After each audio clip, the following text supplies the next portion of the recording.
आपली खरी चुकी केव्हा होते माहिती आहे? जेव्हा आपण एखाद्या गोष्टीला खूप लहान आहे म्हणून दुर्लक्ष करतो. म्हणजे जसं की आपण एखाद्या छोट्या गोष्टीकडे अजिबात बघत नाही. आपल्याला नेहमी आहे ना मोठ्या-मोठ्या गोष्टी बघूशी वाटतात. त्या गोष्टी घेऊशी वाटतात, त्या गोष्टी करूशी वाटतात. पण नेहमी लक्षात ठेवा की जी गोष्ट छोटी दिसते ना, मुळात ती गोष्ट उद्या जाऊन खूप मोठी होणार असते. हे पहिला तुम्ही तुमच्या डोक्यामध्ये घ्या आणि त्याचा विचार करा.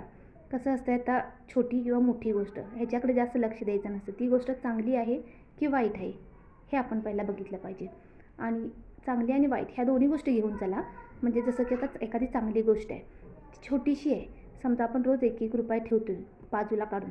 पण आपल्याला असं वाटतं ना की नको ते काय त्याकडे काय लक्ष द्यायला नको. जास्त पैसे साठवण्याच्या मागे लागले पाहिजे.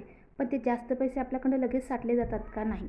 पण रोज जर तुम्ही ते ₹1 किंवा ₹10 बाजूला काढून ठेवणार तर महिन्याचे तेच पुढे जाऊन ₹3000 होतात, ₹10,000 होतात, 8,000 जे तुम्ही जसं साठवणार त्याच्यावरती आहे. आणि एकदम मोठी संख्या आपल्याला करायची आहे, साठवायची आहे म्हटलं तर ते लगेच होत नाही. आपण आपल्या हातातून होत नाही आणि आपल्याला करणं शक्य होत नाही. आणि करूया म्हणण्यातच खूप वेळ घालवतो आपण. असं ही झाली एक चांगली गोष्ट. किंवा काहीही समजा तुमच्याकडे जे पण काय आहे ना, त्याला आपण कमी समजण्याचा प्रयत्न करतो. अरे माझ्यापेक्षा जास्त चांगलं तर त्याच्याकडं आहे, असं बोलून आपण त्या गोष्टीला टाळत असतो. म्हणजे त्या चांगल्या गोष्टीला छोटी आहे म्हणून त्याकडे दुर्लक्ष करतो बरं का. आणि जसं का उलट अर्थ जर का वाईट, एखादी गोष्ट वाईट आहे, अजिबात चांगली नाही आहे किंवा आपल्याला वाटते की हा आपला मुलगा चुकतो आहे किंवा ही इथं काहीतरी चुकतो आहे, अशा गोष्टी पण सुद्धा आहे ना कधीच दुर्लक्ष करू नका. कारण पुढे जाऊन ना त्याच गोष्टी ना खूप मोठ्या होतात आणि त्या गोष्टींचा इतका परिणाम होतो ना आपल्या रोजच्या जगण्यावर, आयुष्यावर, वागण्यावर. कारण का नेहमी आपण असं बघत आलो की छोटी गोष्ट असते ना तेव्हाच तिथंच ती थांबवली तर बरी असते. पुढे जाऊन त्याचा खूप मोठा वटवृक्ष तयार होत असतो. वेळच्या वेळीच त्या गोष्टीला थांबवा. पुढे तुम्हाला पश्चाताप करण्याची अजिबात वेळ येणार नाही आहे. तर असं झालं ह्या दोन्ही गोष्टी, वाईट आणि चांगल्या, ह्या दोन्ही गोष्टी आपल्याकडे आहे. पण ह्या दोन्ही गोष्टीमधनं हेतू मात्र हाच आहे सांगण्याचा की छोटी म्हणून तिला दुर्लक्ष करू नका.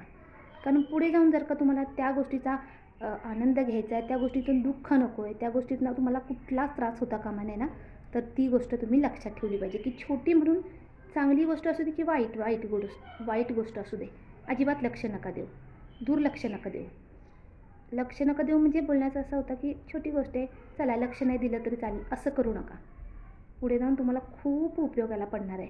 कसं असते बघा, एक थेंब जर का समुद्रात पडला पावसाचं, तर त्या थेंबामध्ये, त्या समुद्रामध्ये तरंग निर्माण करण्याची ताकद असते. बरोबर ना? त्या एका थेंबामुळे समुद्रामध्ये पाणी साठत जाते. तलाव, नद्यामध्ये कित्येक वर्षानुवर्षे पाणी राहिलेलं असते. एक थेंब पडूनच साठतं ना ते. म्हणजे जेव्हा पाऊस येते तेव्हाच. वर्षभर तर आपल्याकडे पाऊस बिलकुल नसतो. मग हे तर तुम्ही डोळ्यात